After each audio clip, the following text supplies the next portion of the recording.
So I want to tell you about the time that the spec sheet was off by about 300 hours when it came to the engines. Hey guys, what's up? My name is Tom Lelyo, and on this channel I pull back the curtain on private aviation to help you buy and sell your jet so that you can live that jet life to the full. So it was probably about 2 years ago. We had a beautiful Citation 501 for sale. Now, interior and exterior were mint. The avionics were somewhat updated, but they weren't, a full glass panel or anything. And the engines only had a couple hundred hours remaining.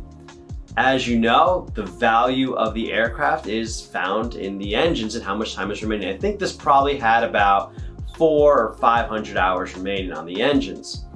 Anyway, we go through the market, we finally get an offer pretty close to the asking price. We move into the pre-buy.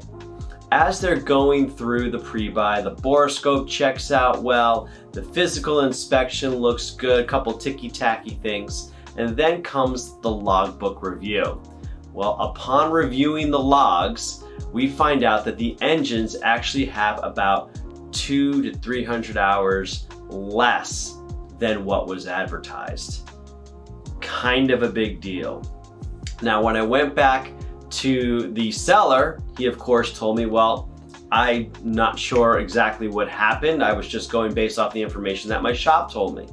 Went back to the shop and they just said, hey, we weren't, keeping too close of an eye on it, and they were using their own little maintenance tracking software, and everyone just kept pointing fingers. But when you went back to the logbooks, you did the math, we found out that in reality, the engines did not have the amount of life, the amount of time that we thought they did.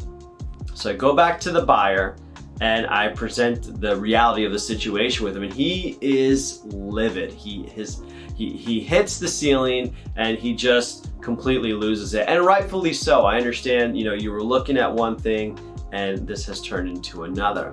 And so at the end of the day, the owner had to take a considerable price concession based on the amount of time left on the engines. But fortunately, the buyer was open to this, not just for the price concession, but he also understood the value of purchasing the aircraft even with the timed out engines. He knew he had options, whether he was going to put on a flex program or hot section them or whatever it was going to be. He knew he still had options even when it came time for the engines to be worked on. Now, what I learned from that is it's important to do your due diligence when it comes to a pre-buy. The spec sheet is kind of a jumping off point, but the purpose of the pre-buy is to make sure you know exactly what you're getting yourself into. I'll give you another example. Just yesterday, we were at a pre-buy, and a couple of things popped up. Most notably, the air conditioning wasn't blowing as hard as the buyer would have liked. The logbooks hadn't been updated on SESCOM. So after the pre-buy, basically the squawk list was,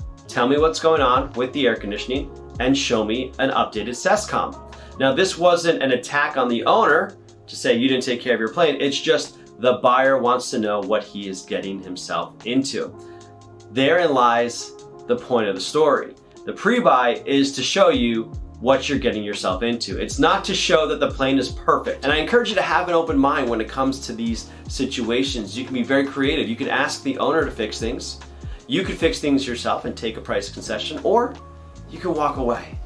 And even in the situation where you have to walk away from an aircraft because it's not the right fit for you, know that you did your due diligence and you still had a successful pre-buy. Thanks a lot for listening to this video. My name is Tom Lelyo. You can find me on Instagram, on LinkedIn, on TikTok at Tom Lelyo. For more stories like this and tips for buying and selling your jets, click the subscribe button below. If you liked it, hit that like button and comment below on some of your stories when it came to a pre-buy. I look forward to seeing you in the future. Have a great day.